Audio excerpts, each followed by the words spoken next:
Thế giới hôm nay xin chào các bạn. Trong những năm gần đây, Việt Nam đang từng bước hiện đại hóa các loại vũ khí nhằm tăng cường năng lực quốc phòng và đảm bảo an ninh quốc gia trong bối cảnh tình hình khu vực và thế giới có nhiều biến động. Ngoài những cái tên đã có trong biên chế như tên lửa đạn đạo Scud, tên lửa hành trình VCM-01, pháo phản lực BM-21, tiêm kích Su-30MK2, Việt Nam đang nhắm tới những cái tên có thể làm thay đổi cán cân khu vực, ca chiến Thunder, tiêm kích F-16, tên lửa BrahMos hay thậm chí là trực thăng CH-47 Chinook. Nếu bạn thắc mắc thì hãy cùng Thế giới hôm nay khám phá 10 vũ khí cực khủng Việt Nam sắp sở hữu năm 2025 nhé.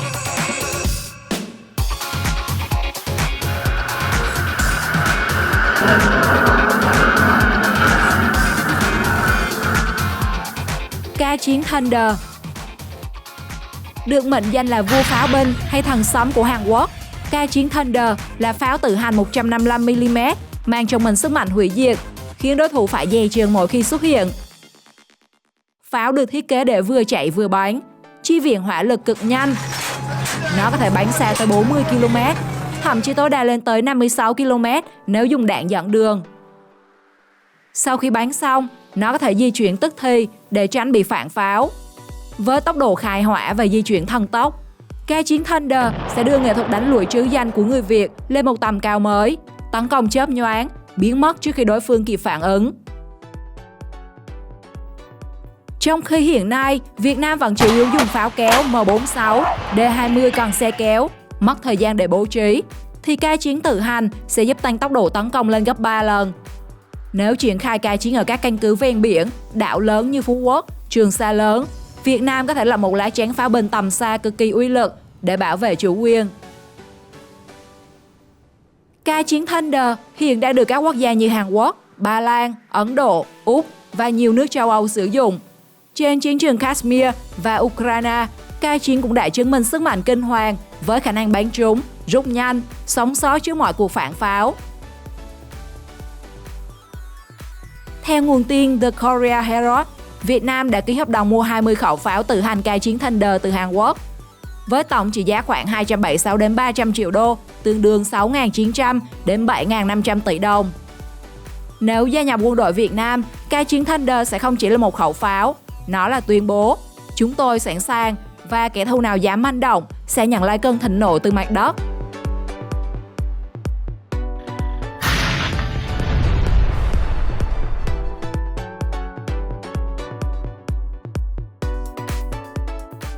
Tiêm kích đa năng F-16 Fighting Falcon. Theo thông tin từ đơn vị tác chiến điện tử Combat Commissar, Việt Nam đã đạt thỏa thuận mua tiêm kích F-16, số lượng không dưới 24 chiếc. Nếu hợp đồng thành hiện thực, Việt Nam sẽ như Ấn Độ, Indonesia và Malaysia vận hành song song tiêm kích hạng nặng của Nga như Su-27, Su-30 với tiêm kích hạng nhẹ phương Tây, Rafale, F-16. F-16 được mệnh danh là cú đấm thép của không quân hiện đại. Nó được sử dụng bởi hơn 25 quốc gia. Việc đạt thỏa thuận mua tiêm kích F-16 là thương vụ vũ khí lớn đầu tiên giữa Việt Nam và Mỹ, kể từ khi Washington dỡ bỏ lệnh cấm vũ khí vào năm 2016. Theo đó, F-16 sẽ thay thế dần các tiêm kích MiG-21 đã nghỉ hưu và bổ sung cho đội hình Su-27, Su-30 hiện có. F-16 với radar AESA, tên lửa tầm xa AMI-120, AMRAAM và khả năng tác chiến đa nhiệm sẽ giúp Việt Nam nâng cao lực lượng phòng không và tấn công chính xác. Nếu bạn còn nghi ngờ sức mạnh của F-16, hãy nhớ, trong các cuộc chiến với Israel, F-16 đã quét sạch hàng chục máy bay MiG chỉ trong vài phút. Trên bầu trời Trung Đông, F-16 không chỉ bay, nó còn săn mồi. Vì với tốc độ tối đa lên tới 2.400 km/h, F-16 sẽ toạc bầu trời trước khi radar đối phương kịp phát cảnh báo. Khi thấy F-16, nghĩa là đã quá trễ. Và khi F-16 trong tay Việt Nam, nó không chỉ là chiếc máy bay. Đó là lời thề, bầu trời này, tự do này sẽ được bảo vệ đến hơi thở cuối cùng.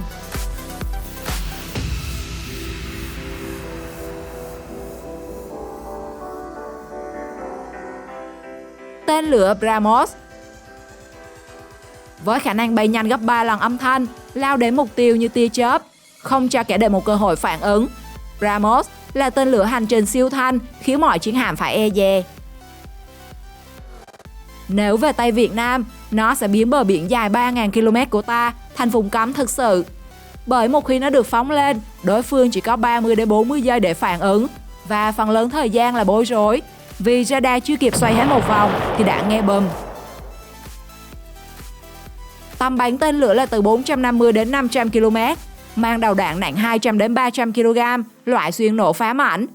Nó có thể thổi bay tàu khu trục cỡ lớn, phá hủy trung tâm chỉ huy, sân bay, bệ radar. Dù là tàu chiến hay công trình mặt đất, BrahMos đều có một triết lý chung, bắn là chết. Việt Nam đã đàm phán với Ấn Độ từ năm 2019 về việc mua tên lửa BrahMos và đến cuối 2023, phía Ấn Độ xác nhận đã sẵn sàng chuyển giao. Theo báo cáo The Diplomat và Hindustan Times, một thỏa thuận cung cấp BrahMos trị giá 620 triệu đô đã gần như hoàn tất cho Việt Nam. Tuy nhiên chưa được công bố chính thức do yếu tố địa chính trị.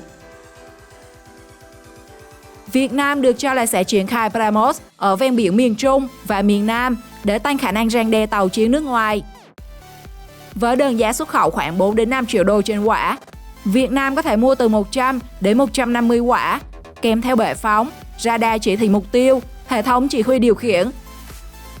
Và Việt Nam mua BrahMos không phải để trưng bày, nó là lời tuyên bố vùng biển của Việt Nam không phải là nơi để thử vận may.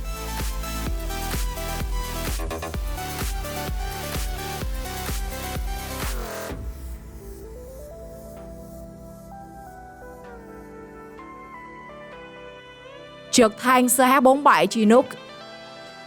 CH-47F Chinook là cỗ máy vận tải vượt trội hoàn toàn so với những chiếc Mi-8, Mi-17 mà Việt Nam đang sử dụng. Boeing đang chào hàng Việt Nam cùng với những vũ khí khác như trực thăng đa nhiệm MH-139 Grey Wolf, hệ thống máy bay không người lái Scan Eagle và thuyền không người lái Wave Glider. Hiện tại Việt Nam đang đàm phán để mua trực thăng CH-47 và rất có khả năng quân đội sẽ được cung cấp những vũ khí mạnh nhất của Mỹ để hiện đại hóa năng lực quân sự của quốc gia. Viễn cảnh Chinook bay trên bầu trời Việt Nam với lá cờ đỏ sao vàng sẽ giúp chúng ta tự tin hơn trong những lần diễu binh diễu hành tới đây. Bởi CH-47F Chinook không chỉ là một chiếc trực thăng, nó là một con quái vật vận tải trên bầu trời khi có thể mang tới hơn 10 tấn hàng hóa hoặc binh lính. Bay với tốc độ hơn 300 km/h, vượt qua cả bão tố và địa hình hiểm trở. Nó có thể triển khai một đại đội lính cùng xe pháo trong một chuyến bay duy nhất. Trên chiến trường, một chiếc Chinook cất cánh, nghĩa là cả một chiến tuyến có thể di chuyển, tái lập trận địa chỉ trong vài giờ đồng hồ. Chinook còn được trang bị 2 động cơ Honeywell T55GA714A cực khỏe, chống gió mạnh, vận hành ổn định trong mọi điều kiện địa hình từ sa mạc Iraq, rừng rậm Afghanistan đến Himalaya. Chinook đã chứng minh mình bay được ở mọi nơi, sống được ở mọi trận địa. Ở phiên bản đặc biệt của lục quân Mỹ, Chinook được thiết kế với khả năng tiếp nhiên liệu trên không. Điều này giúp trực thăng tăng 3 lần khả năng tác chiến.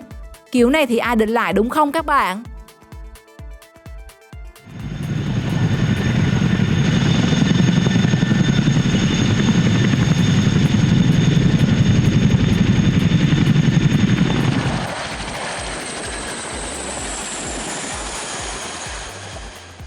Tên lửa hành trình tàng hình Khalib. Tên lửa hành trình tàng hình Khalib còn được gọi với biệt danh sát thủ bay thấp, hủy diệt cao. Khalib không đơn giản là một quả tên lửa, nó là một con rắn thần tốc, luồn lách dưới radar, bò sát mặt đất rồi đâm thẳng vào tim đối phương. Kiểu như bạn tưởng đã yên, nhưng 5 giây sau, một tòa nhà phát nổ mà không ai thấy quả gì bay đến. Tùy phiên bản mà tầm bắn của Khalib từ 300 tới hơn 2.500 km, tức là từ Biển Đen, nó có thể chào hỏi cả châu Âu. Nếu Việt Nam sở hữu Khalib, thì bất kỳ kẻ thù nào trong bán kính 1.500 km cũng phải dè chừng từng giây. Hiện tại, không có thông tin Việt Nam sở hữu tên lửa này. Tuy nhiên, trong biên chế quân đội nước ta đang có 6 tàu ngầm Kilo 636, một do Nga đóng và giao đủ từ năm 2017. Đây là phiên bản xuất khẩu hiện đại nhất của dòng Kilo, còn gọi là Black Hole vì khả năng hoạt động cực êm, khó bị phát hiện và cả 6 tàu đều có khả năng phóng tên lửa hành trình Khalib. Vậy nên không sớm thì muộn, Khalib cũng sẽ được trang bị để đưa vào sử dụng. Theo nhiều nguồn tin quân sự đáng tin cậy như TASS, Army Recognition và cả một số chuyên sàn quốc phòng độc lập, Nga đã nhiều lần đề nghị bán tên lửa hành trình Khalib cho Việt Nam trong giai đoạn từ 2017 đến 2023. Song việc Việt Nam đã sở hữu tên lửa này hay chưa vẫn còn là ẩn số. Nếu Việt Nam có Khalib, đặc biệt là trên tàu ngầm Kilo, thì tầm với của Hải quân Việt Nam có thể bao trùm toàn bộ Biển Đông, vươn đến cả các căn cứ lớn của đối phương trong khu vực nhanh, im lặng và chí mạng.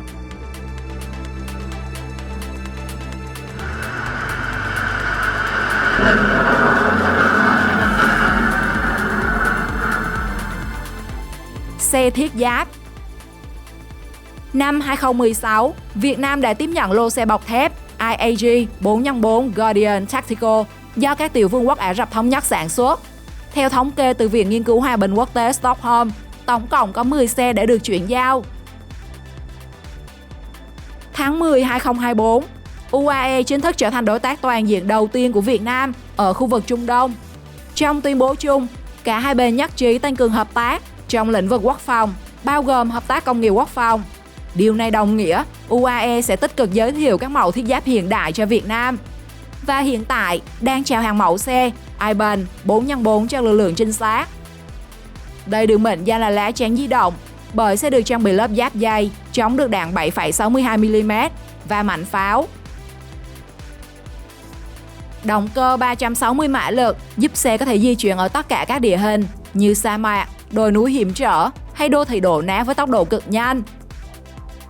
Đặc biệt, hỏa lực từ súng máy hạng nặng đến bệ phóng tên lửa, Iban chẳng khác nào một sát thủ đa năng, vừa bảo vệ binh lính, vừa sẵn sàng phản công tiêu diệt mục tiêu trong chớp mắt.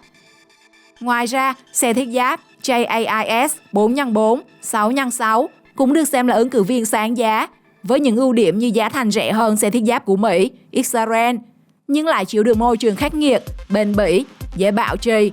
Nên các mẫu xe thiết giáp của UAE cực kỳ hợp với nhu cầu của Việt Nam. Và có lẽ rất nhanh, nó sẽ được bổ sung thêm vào biên chế của quân đội. Khi ấy, năng lực tác chiến trên bộ của quân đội Việt Nam sẽ không phải dạng vừa.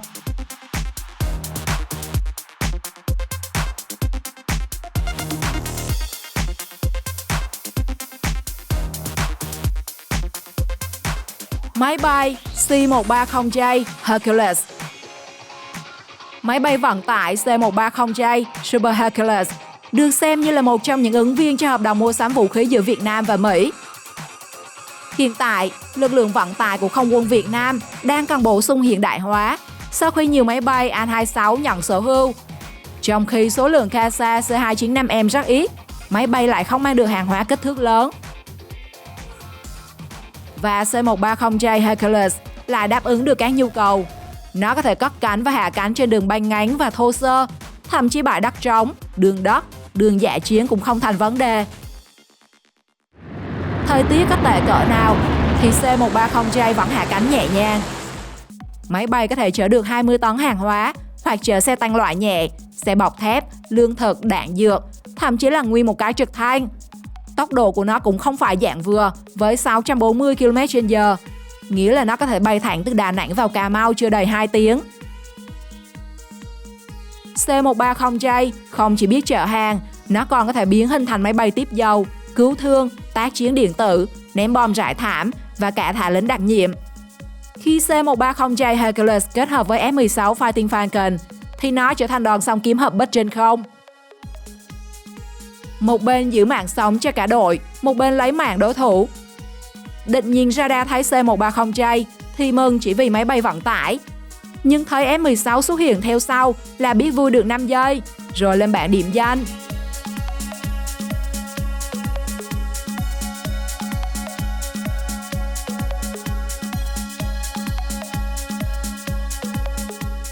Hệ thống tên lửa S-350 Vityaz. Năm 2019, chuyên gia quân sự Nga Andrei Folov đã chỉ đích danh Việt Nam là khách hàng tiềm năng cho việc xuất khẩu tổ hợp hệ thống tên lửa Vityaz, mang mã định danh S-350E. Tuy nhiên, việc thương thảo để trang bị loại vũ khí này đã phải tạm dừng do dịch bệnh Covid, nhưng khả năng chúng ta sớm đặt mua nó vì S-350 Vityaz được xem là cơn ác mộng của bầu trời. bởi một khi đã ra trận là khiến máy bay và tên lửa đối phương rùng mình. Viết Giá dùng loại tên lửa cực thông minh Chiến M96 và Chiến M100 bay nhanh như chớp, cực kỳ chính xác, đánh cả mục tiêu bay thấp lẫn cao. Đặc biệt, nó có thể bắn liên tiếp được 8 quả tên lửa, xử lý mục tiêu bay cách xa 60 đến 120 km. Bất kỳ máy bay, UAV, tên lửa hành trình nào bay vào tầm với là toang. Radar của S-350 có thể theo dõi tới 100 mục tiêu cùng lúc, chọn lọc 16 mục tiêu nguy hiểm nhất để tấn công tức thì. Vì thế, gọi nó là AI phòng không cũng không hoa. Hiện Việt Nam vẫn chủ yếu dùng hệ thống tên lửa cũ như S-125, Petra 2M, Spider SRMR, nên việc trang bị S-350E sẽ góp phần bịt kín lỗ hổng phòng không tầm trung, cũng như cắm cột mốc phòng không ở các địa điểm nóng như Hà Nội, Hải Phòng, các khu công nghiệp trọng yếu, căn cứ quân sự ven biển. Và nếu có kẻ địch nào lỡ dại cho UAV hoặc tên lửa lượn vào không phận Việt Nam thì xác định là bốc hơi không để lại dấu vết.